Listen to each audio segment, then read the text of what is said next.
Chapter 32, the last chapter. All the rest went up the mountain and separated in groups to the homes of the miners. Curdie and his father and mother took Lootie with them, and the whole way a light, of which all but Lootie understood the origin, shone upon their path. But when they looked round, they could see nothing of the silvery globe. For days and days the water continued to rush from the doors and windows of the king's house, and a few goblin bodies were swept out into the road. Curdie saw that something must be done. He spoke to his father and the rest of the miners, and they at once proceeded to make another outlet for the waters.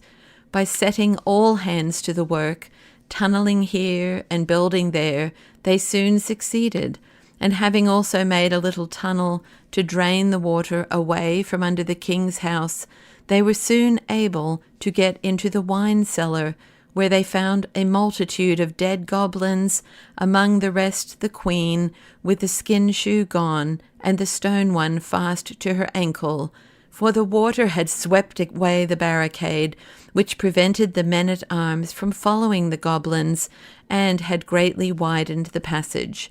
They built it securely up, and then went back to their labours in the mine.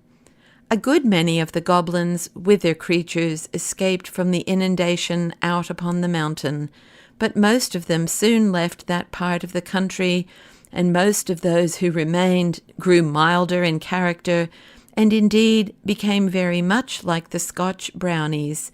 Their skulls became softer as well as their hearts, and their feet grew harder, and by degrees they became friendly with the inhabitants of the mountain and even with the miners. But the latter were merciless to any of the cob's creatures that came in their way, until at length they'd all but disappeared. The rest of the history of The Princess and Curdie must be kept for another volume.